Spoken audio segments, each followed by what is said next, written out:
because I am joined with none other than Sami Zayn. How's it going? Good. Thank you. Thank you for having me. And look, we don't need to delve too much into this whole bloodline thing. I'm the honorary Oos. It's established. I don't think we need to, we don't need to beat that too much. I'm part of the bloodline. I mean, I have to disagree because it's been on my mind all week. So your relationship with them, it's been very interesting. You always have their back, but do you think they hold you in the same regard? I think it's been a very interesting time. And look, I understand it. I don't blame them for anything. Have there been a couple of times when maybe they could have helped me and they didn't? Probably. But it's still kind of a new, let's say partnership. It's a bit of a new partnership. And, those guys are blood. They've known each other their whole lives. And I've known and liked those guys, and we've all gotten along for 9 or 10 years almost now. I've known them a long time. We get along great. But I understand, a partnership like this, it's easier to trust blood and be there for blood. And it takes some time to get used to one another. So I'm excited, and I hope the fans are as well, to just kind of watch this whole thing play out and see where it goes. And I have very high hopes and high expectations. Okay. Well, final question about the bloodline, right? And my question is, you said if you won the Money in the Bank briefcase, you wouldn't have cashed it in on Roman Reigns. How legit are those claims? Because you won an elimination battle royale, I think, and you did challenge him. Brock Lesnar got involved, of course. But my question is, if you did have a match against Roman Reigns next week, who would come out on top?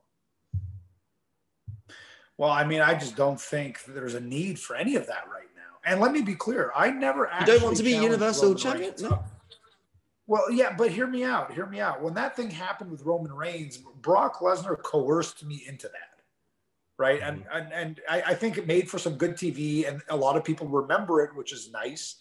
It's hard to do things on TV because we have so much programming between Raw and SmackDown and NXT and all these other things. So anytime you do anything on TV that's remembered or that people are still talking about 6 months down the line or a year or two or whatever it is, I think that's a good thing. So I think the stuff we did that night with Brock and him kind of being my friend, but also manipulating me and then dropping me and then setting me up to basically just get speared by Roman Reigns and lose and cost me my number one contendership. That was just a different time and a different situation. Right now, I think Roman's doing a good job. I think I'd like to see him prosper. And I think just having the briefcase would have at least put the legitimacy of these fans that doubt me still after all these years. I just think it would have given me a little bit more legitimacy, just as much as having the Universal Championship, in my opinion. But what do I know? I don't know. Now, Sami, being a TV host, I always seem to appreciate the superstars who have insane mic skills the most. And I think you're one of the best, if not the best right now. So I want to ask, and here's a bit of proof that I really do dig you on the mic. Well, thank you. So I want to ask, do you ever get scared when you go out there every week? Because I would pay serious money to have Sami Zayn's mic skills. I'm not going to lie. Yeah, well, I appreciate the kind words, first of all. But yeah, I do get nervous sometimes, especially when sometimes you just don't quite have it, and you're rushing to go out there, and TV is very chaotic, especially live TV, especially WWE live TV. There's so many changes last minute sometimes.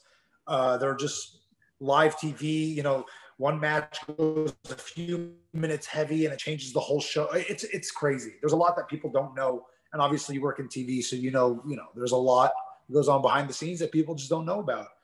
But there's definitely times where I'm going out there, I'm like, oh, I don't know this. I don't really know I don't know what I'm gonna say. Yeah. I don't know. I hope it works out fine. And but it's fine. I have my reps now in that I'm doing it every week. So the more you do something, the easier it becomes. But I remember, for example, at one point I was talking a lot on TV, and then I got hurt and I had shoulder surgery, and I came back and I was off for almost 6 months. And then when I came back and I had to talk again for the first time, I was a bit nervous because I just hadn't done it in a minute. But then you do it, you get used to it. And, you know, like anything else, you just do it enough and you get to be pretty good at it. I think also you were in the industry a long time before you came to WWE, so you had a lot of experience. So I wanted to ask you about that. It was only in 2013 that you signed. What was it about WWE that made you say yes when they first got in touch? Was it always your dream since you were younger, WWE? Yeah, I think that's always the goal.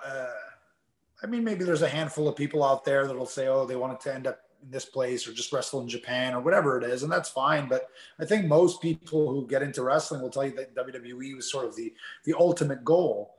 And I'm no different. That was the same for me. And I very much enjoyed my 10 or 11 years on the independents before I got to WWE. But when they finally did express interest for the first time in 2012 for me to come out there, for sure, I was going to take that opportunity. It'd be crazy not to, I think. You know, you want to perform as much as possible, as well as possible, for the most amount of people as possible, for the most money possible. And I think WWE checks all those boxes.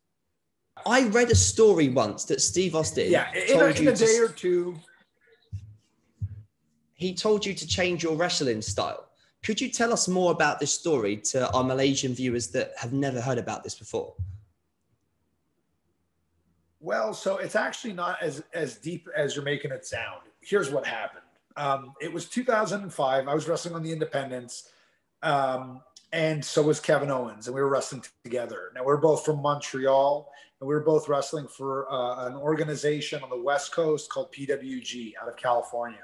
Now, at this point, PWG was starting to do 2 shows a month, and we were fly-ins, so it was very expensive to buy these flights every month. So what we would do is we would drive in the middle of the night, 3 or 4 hours to Albany, New York, and take a 6 a.m. flight from there. So basically, just to, you know, help them with the cost of the flight, we'd fly out because it would be cheaper to fly from Albany. So we'd be exhausted. We haven't slept, whatever. So one day we're going on our way to a show in LA, 0 sleep. We connect in some town. Maybe it was Dallas. I really have no recollection where it was. Kevin has a better memory for these things. But I fall asleep on the airport floor, and I'm awakened by Kevin in a crazy panic. And he's told this story. Stone Cold Steve Austin's right there. Well, so I was asleep, mind you, and I hadn't slept the night before. So I'm on like 20 or 30 minutes of sleep, and it's not even real sleep. It's airport floor sleep, you know? It's not real sleep. It's like you're kind of, anyways. He wakes me up in this crazy panic. He's like, dude, come on, let's go. We got to go. And I don't know what he said, or maybe it was just his energy, but for some reason I thought we had to go fight somebody. I thought he had gotten into a fist fight and he needed me for backup. So I'm grabbing my bags and I'm all groggy and I go, who are we fighting? Who are we about to fight? He goes, what? What are you talking about? No, Steve Austin is here. He's on that same flight to LA. Wow. We got to get a picture with him. So he was the mega Steve Austin fan. And I've always, actually, I can't say I was always a fan because I was such a Bret Hart lover that it took me years to forgive Steve Austin because that's what a little Bret Hart diehard fan I was. But of course, I had immense respect for him. But this was such a big moment for Kevin. So he wanted to talk to Austin and get a picture with him on my little camera phone. So finally they talk a little bit. He introduces himself. He says, hey, sir, you know, we're wrestlers and we're going to an indie show right now and blah, blah, blah. And do you mind if we get a photo together? So I take this picture of Kevin, a young Kevin Owens and Steve Austin together at the airport, which I think that picture has made the rounds now on the internet. Mm-hmm. But then as Steve is about to board the plane, because he's in first class and we're like boarding group 9 you're sleeping on the floor, you know? Exactly. He's Steve Austin and we're sleeping on the floor. So he's about to get on the plane and Kevin just throws out one last Hail Mary. And he goes, sir, do you have any advice for young wrestlers coming up? And he says to Austin says to Kevin, he says, just run your mouth, kid. Just run your mouth.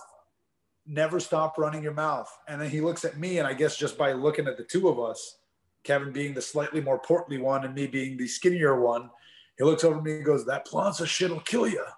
So I think he had just said, you know, that high flying stuff, it's good, but it'll get you hurt. And the real key to this business is just being able to run your mouth. And now with the success I've enjoyed in the last couple of years with WWE, I'd say he was probably right about that. Well, just from talking to you now, I can't wait for that Broken Skull sessions. I think we're going to find out even more about you. You had a great match against Johnny Knoxville at WrestleMania. So entertaining. And now we have Logan Paul, who has recently signed a contract with WWE. Now, you two have kind of got some unfinished business. And I think a Sami Zayn, Logan Paul feud would be very interesting to watch. So if Logan Paul wants a piece of Sami Zayn, would you fear him in the slightest? Or do you think, no problem? So I don't know. Fear is the right word. You know, I don't take him lightly. The guy has extensive boxing. I mean, he boxed Floyd Mayweather and survived. So you have to take him somewhat seriously. Having said that, I've also been in the ring with the biggest, baddest, craziest, strongest people in the world. So I can hold my own too. But I do think that could be a very entertaining little thing. I enjoyed working with him briefly when he first came to WWE. I was actually the one who brought him in to help me get some eyes on my conspiracy documentary, which sadly, never, that's a whole other story. I can't even get into it. But I did enjoy working with him, and I do have respect for him as a performer and as an athlete. But I would love to do it. I think he's a natural for sure. You saw the match at WrestleMania there. I think he did exceptionally well. Okay, Sami, I'm going to do a quick fire questions before we go. If you can answer these as quick as possible. It's called What Would Sami Do? All right, so let's go. Roman Reigns offers Sami Zayn a shot at his title. Would Sami Zayn accept, or would he politely decline? Well, if he's offering, yeah, I'd take it. Adam Pearce gives you and Kevin Owens the chance to take on the Usos for the titles. Would Sami say yes? Again, if he's offering it, I guess I have to take it, yes. WWE Mixed Match Challenge makes a comeback. Sami Zayn can choose a partner of his choice. Who's he going to pick? Still Becky Lynch. The ginger snaps forever. Sami Zayn is made general manager of Friday Night SmackDown for 1 week. What is his first decision going to be? I don't know. Oh, that's a good question. I might not be able to answer that one so quickly. I really don't know. But okay, Sami Zayn. It would be a very festive. It would be a very festive episode of SmackDown. Would you fire anyone on the spot? No, I have a heart. People, they're trying to put food on their table. I'm not totally heartless, but if they press the wrong buttons, who knows, Okay, Sami Zayn has VIP tickets to watch any band of his choice. Who's he going to pick?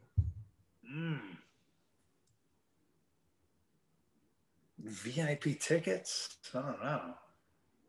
Maybe like Paul McCartney. What does VIP mean? Do I get to meet them afterwards? Meet and greet. You can take a selfie. You don't have to sleep on the airport floor. Paul McCartney. Okay, yeah. Paul McCartney. Paul McCartney. Okay, and last question. Sami Zayn has a chance to headline WrestleMania against anybody of his choice. Who's he going to take on? I mean, if I'm headlining, it would have to be Kevin Owens, right? I feel like that's about as big as we can ever. That'd be the final cherry on top of a very long and rich story between he and I. I feel like that would have to be it. And finally, Sami, a message to all your Malaysian fans out there. I would love to come back. I enjoyed wrestling there. When were we there in 2014? I believe it was. Yes, I think it was 2014 or 2015. It was. Yeah. We did 2 shows, if my memory serves me correct, and the crowd was unbelievable. And I think so many of the superstars didn't know what to expect. And I remember everybody just being blown away, not just myself. The crowd was so, so great. I still talk about that tour all these years later. I can't wait to come back. I would love to come back. Please just keep being awesome, and I hope we get to see you soon.